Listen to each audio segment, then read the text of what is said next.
اللہ صلی اللہ علیہ وسلم نے ارشاد فرمایا کہ لوگوں تعوذوا باللہ من الفتن ما ظہر منها وما بطن، کہ اے لوگوں تم تمام فتنوں سے اللہ تعالیٰ کی پناہ طلب کیا کرو، وہ فتنے ظاہری ہوں یا چھپے ہوئے۔ اس کا کیا مطلب ہے کہ ایک فتنے وہ ہوں گے جو ظاہر ہوں گے، جن کو ہم محسوس کر سکیں گے، جن کو سن سکیں گے، جن کو دیکھ سکیں گے، اور کچھ فتنے ایسے ہوں گے جو خفیہ بھی ہوں گے، جو باطنی طور پر ہوں گے۔ ان فتنوں کا تعلق ہمارے دل کے ساتھ ہوگا، دل صاف نہیں ہوگا، دل کے اندر جو ہے وہ حسد، دل کے اندر بغض، دل کے اندر دل کی وہ بیماریاں جو ایمان کو کمزور کرتی ہیں۔ فتنے ظاہر بھی ہوں گے اور فتنے باطنی بھی ہوں گے، تو ان فتنوں سے ہر وقت اللہ تعالیٰ کی پناہ مانگتے رہنا، یہ ہے پہلا طریقہ۔ اور صحابہ کہا کرتے تھے نعوذ باللہ من الفتن ما ظہر وما بطن، ہم اللہ تعالیٰ سے اپنے ظاہری اور باطنی فتنوں کی پناہ مانگتے ہیں۔ یہ صحابہ کا عمل موجود ہے۔ عزیز بھائیوں، یہ کام اس وقت ہوگا جس وقت ہمیں فتنوں کی حساسیت کا علم ہوگا کہ فتنے کتنے شدید اور گہرے ہوں گے اور وہ ہمارے ایمان کے لیے کس حد تک زہر قاتل ہے۔ فتنوں کا نقصان سب سے بڑا کیا ہے کہ وہ ہمارے ایمان کو بھی لے ڈوبیں گے اور ہماری دنیا کو بھی لے ڈوبیں گے۔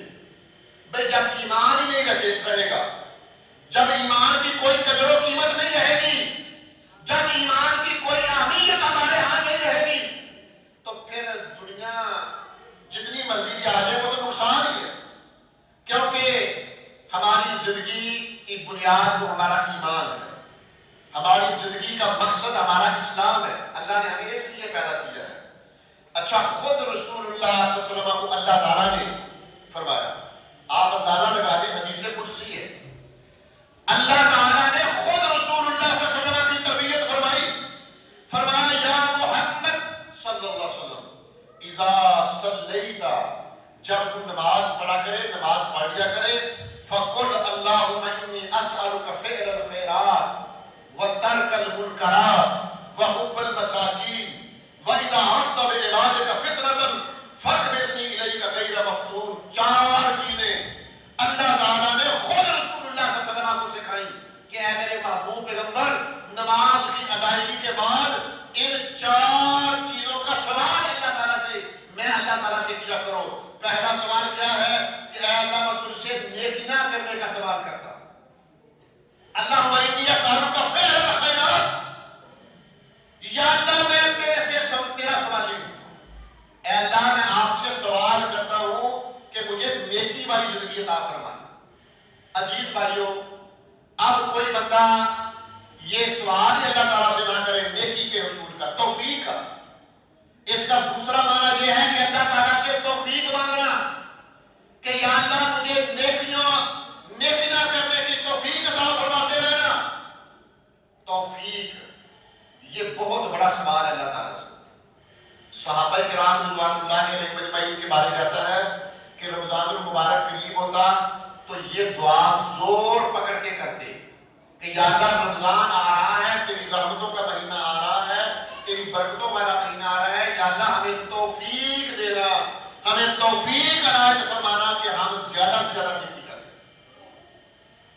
تو اللہ تعالیٰ خود رسول اللہ صلی اللہ علیہ وسلم کی تربیت فرما رہے ہیں کہ اے محمد صلی اللہ علیہ وسلم، اے ہمارے محبوب پیغمبر، اذا صلیت فقل اللہم انی اسألک فعل الخیرات، کہ اے اللہ نیکیاں زیادہ کرنے کی توفیق دینا، وترک المنکرات، اور یا اللہ برائی سے بچنے کی توفیق دینا۔ کیسی پیاری دعا ہے، کیسے پیارے کلمات ہیں جو اللہ تعالیٰ نے سکھائے۔ عزیز بھائیوں، یہ دعا یاد کرنی چاہیے، یہ وہ کلمات ہیں جن کلمات کو اللہ نے سکھایا، جناب محمد رسول اللہ صلی اللہ علیہ وسلم کو سکھایا کہ ہمارے محبوب پیغمبر ان الفاظ کے ساتھ ہم سے بھلائی کا سوال کیا کرو، اللہم انی اسألک فعل الخیرات وترک المنکرات وحب المساکین۔ تیسرے نمبر پر فرمایا کہ مسکینوں سے محبت کرنے کا سوال۔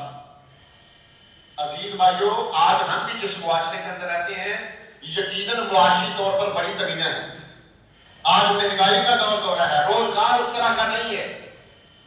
تو مساکین کے ساتھ محبت کرنا، یہ سوال اللہ تعالیٰ سے کرنا اور اللہ تعالیٰ سے ہر وقت عاجزی کے اندر رہتے ہوئے، انکساری کے اندر رہتے ہوئے اللہ کا بندہ بن کے اللہ سے طلب کرنا کہ یا اللہ نیکی کی توفیق عطا فرمانا، برائی سے اللہ تعالیٰ محفوظ فرمانا، اور یا اللہ مسکینوں سے محبت کرنے کی توفیق عطا فرمانا.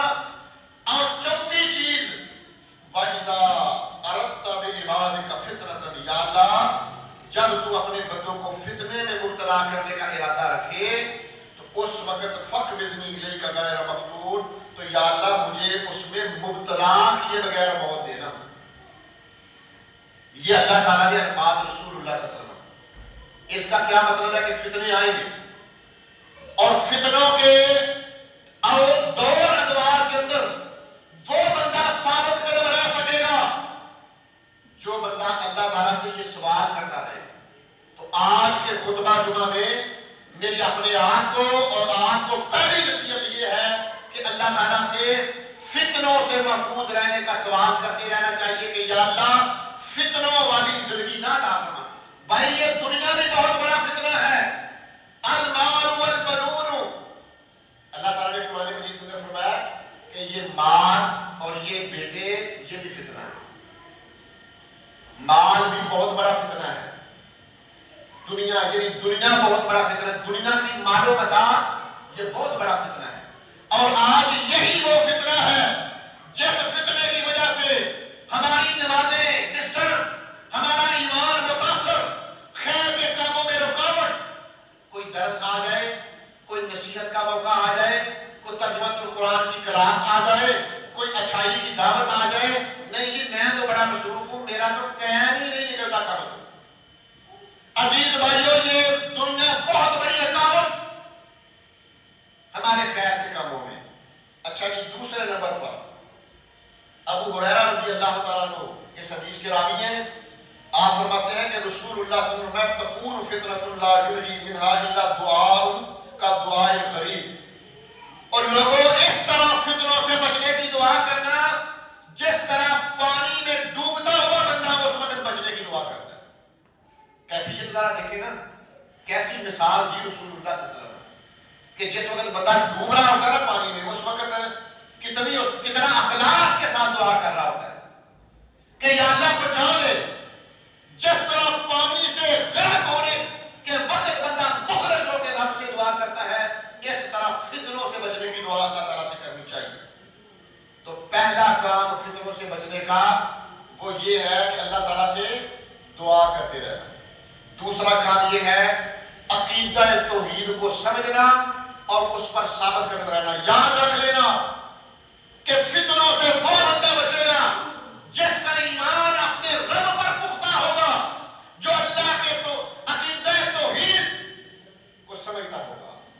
اور اگر عقیدہ توحید کی سمجھ نہیں آئی دنیا کے اندر رہتے ہوئے، ایک ہے قرآن کی دلیل، ایک ہے رسول اللہ صلی اللہ علیہ وسلم کی تعلیم، اور ایک ہے جو ہم اپنی آنکھوں سے مشاہدہ کرتے ہیں. آسمان بنانے والی ذات کون سی ہے، زمین بنانے والی ذات کون سی ہے، او آسمانوں کو چھوتے ہوئے بلندیوں والے پہاڑ کس نے بنائے ہیں، سمندر کو کس نے کنٹرول کیا ہے. یہ تو دور کی باتیں ہیں. اپنے اس جسم کو دیکھ لیں کہ جب میرا وجود نہیں تھا مجھے کس طرح پیدا رب نے کیا، جب ماں کے پیٹ میں تھا کیسے مجھے فیڈ کیا میرے رب نے، کیسے مجھے سیو کیا، دنیا کے اندر آیا تو پھر کیسے اللہ نے سوجھ بوجھ اور سمجھ عطا کی. یہ آزاد اللہ نے کتنے زبردست ہیں اور نعمتیں اللہ نے دی ہیں. اگر یہ ظاہری نشانیاں دیکھ کے بھی اللہ تعالیٰ کی توحید کو بندہ نہیں سمجھتا تو اللہ کا قرآن کہتا ہے کہ جانور اور اس انسان کے اندر کوئی فرق نہیں. اس لیے اللہ تعالیٰ کی توحید کو سمجھنا، وہ بندہ فتنوں سے بچ جائے گا جس بندے نے توحید کا دامن مضبوطی کے ساتھ تھام لیا. اس کی ایک دلیل بھی ہے. اللہ فرماتے ہیں ما اصاب من مصیبت الا باذن اللہ. کوئی مصیبت، کوئی آزمائش اللہ تعالیٰ کے حکم کے بغیر نہیں آتی. اور آگے لفظ وَمَن يُؤْمِن بِاللَّهِ يَهْدِ قَلْبَهُ، لیکن جو آزمائش کے وقت، جو مصیبت کے وقت ایمان کا مظاہرہ کرتا ہے، استقامت کا مظاہرہ کرتا ہے، اللہ کی توحید پر مستقیم رہتا ہے، يَهْدِ قَلْبَهُ، اللہ تعالیٰ اس بندے کے دل کو ہدایت پر رکھتے ہیں۔ تو اللہ تعالیٰ کی توحید کو سمجھنا۔ اسی طرح عزیز بھائیوں، تیسرے نمبر پر بات کو میں مختصر کر رہا ہوں، وہ ہے کتاب اللہ اور سنت رسول اللہ کو مضبوطی کے ساتھ رہنا۔ جس طرح آج بہت سارے فتنے ہم علمی طور پر بھی دیکھ رہے ہیں کہ ہم نااہل لوگوں کو، لاعلم لوگوں کو، جن کا رسوخ کتاب و سنت پر نہیں، ہم فتویٰ سے لے لیتے ہیں۔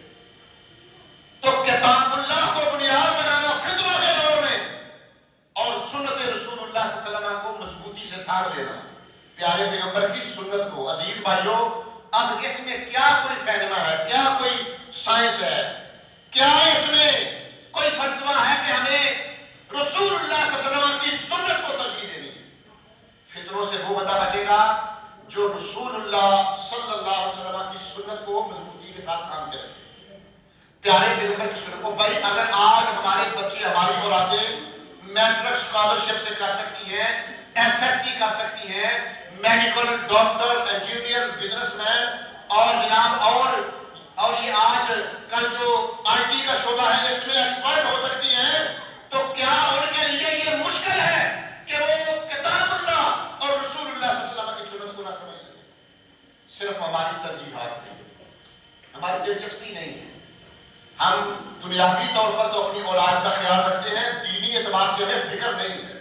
تو عزیز بھائیوں، فتنوں سے وہ بندہ بچے گا جو کتاب اللہ کو مضبوطی کے ساتھ تھام کے رکھے گا اور رسول اللہ صلی اللہ علیہ وسلم کی سنت کو تھام کے رکھے گا، وہ گمراہ نہیں ہوگا۔ حجۃ الوداع کے موقع پر رسول اللہ صلی اللہ علیہ وسلم کی معروف حدیث ہے، آپ نے فرمایا ترکت فیکم امرین، ایک حدیث میں فرمایا ترکت فیکم شیعتین، لوگوں دو چیزیں تمہارے اندر چھوڑ کے جا رہا ہوں، دو چیزیں، لن تمسکتم بہما، لن تضلوا ما تمسکتم بہما، جب تک تم ان دو چیزوں کو تھام کے رکھو گے تم گمراہ نہیں ہوگے۔ ایک چیز کتاب اللہ و سنت رسول، پہلی چیز آپ نے فرمایا اللہ کی کتاب ہے، اور دوسرے نمبر پر فرمایا وہ رسول اللہ صلی اللہ علیہ وسلم آپ کے نبی کی، آپ کے رسول کی سنت ہے۔ تو جو فتنوں کے دور میں کتاب اللہ اور سنت رسول اللہ صلی اللہ علیہ وسلم کو مضبوطی کے ساتھ پکڑ کے رکھے گا وہ گمراہ نہیں ہوگا۔ چوتھی چیز وہ ہے دین کا علم۔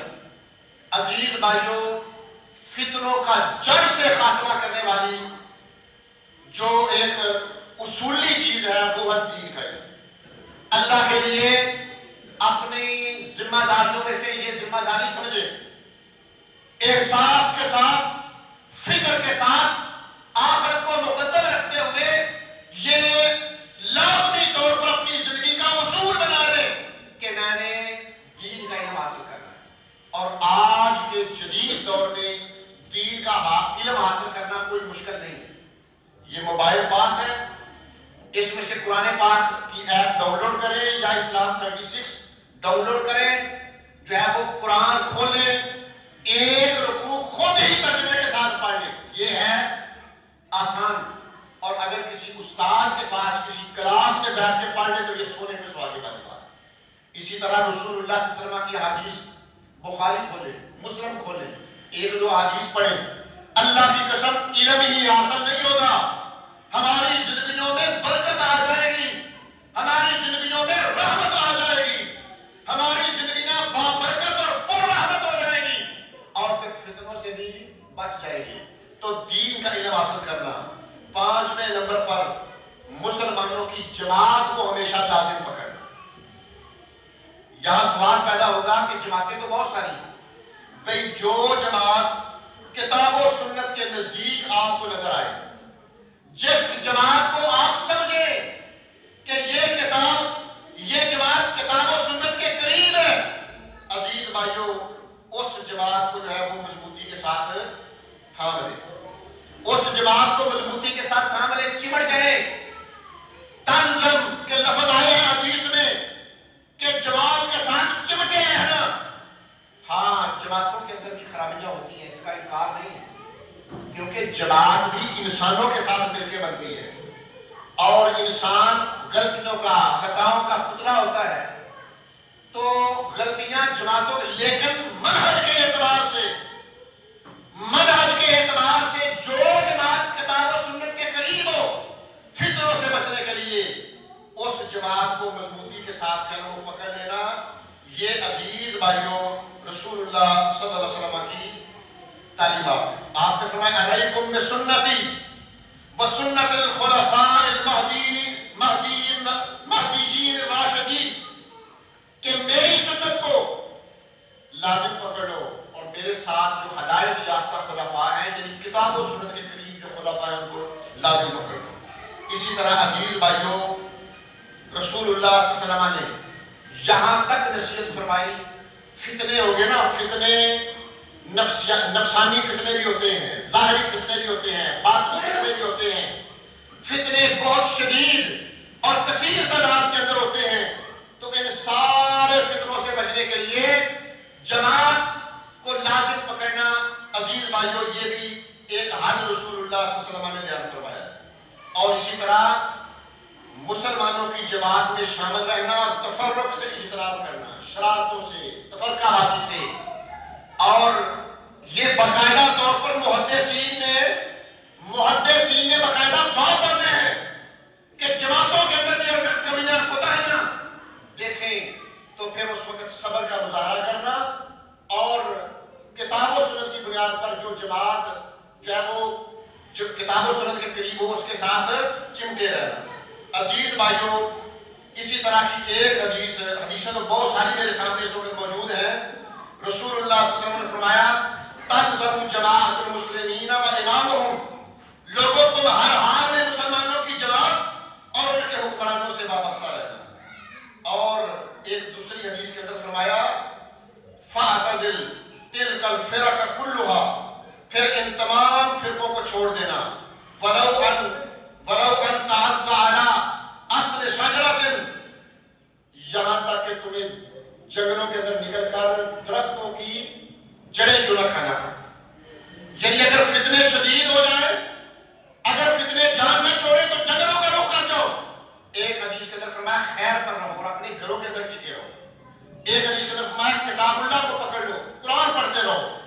عزیز بھائیوں پھر اسی طرح ایک اور حدیث ہے، اس حدیث کے اندر بھی رسول اللہ صلی اللہ علیہ وسلم فرماتے ہیں، صحیح مسلم کی یہ روایت ہے کہ من رأى من امیرہ شیئا یکرہہ فلیصبر، جو شخص اپنے حکمران یا اپنے امیر میں کوئی خرابی دیکھے، کوئی کوتاہی دیکھے تو جسے وہ ناپسند کرتا ہو اسے صبر کرنا چاہیے۔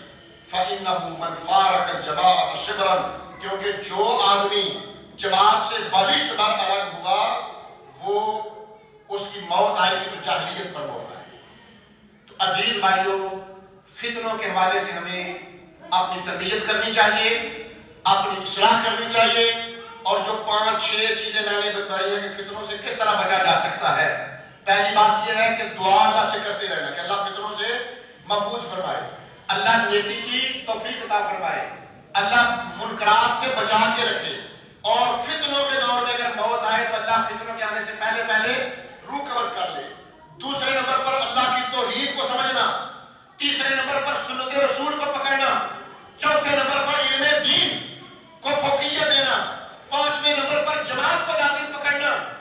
یہ 5-6 چیزیں میں نے فتنوں سے بچاؤ کے لیے بیان کی ہیں۔ اللہ سے دعا ہے کہ اللہ مجھے بھی توفیق عطا فرمائے، آپ بندوں کو بھی توفیق عطا فرمائے، اور اللہ ہمیں فتنوں سے بچا کر استقامت والی زندگی عطا فرمائے، عمل والی زندگی عطا فرمائے۔ صحابہ ایک دعا کیا کرتے تھے، اللہم لا تجعلنا من المحرومین، اے ہمارے اللہ ہمارے رب ہمیں محروم لوگوں میں شمار نہ کرنا۔ اس سے کیا مراد ہے کہ یا اللہ جو بے توفیق کے لوگ ہیں، جن کو اللہ تعالیٰ توفیق نہیں دیتے نیکی کرنے کی، یا اللہ ہمیں اس جماعت میں شامل نہ کرنا۔ اللہم لا تجعلنا من المحرومین۔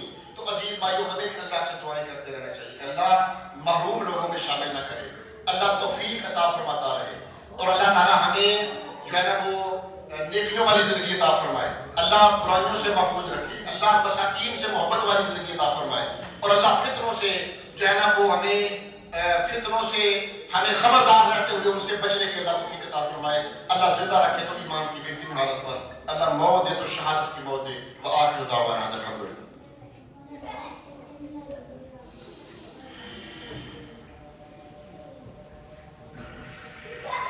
إن الحمد لله نحمده ونستعينه ونستغفره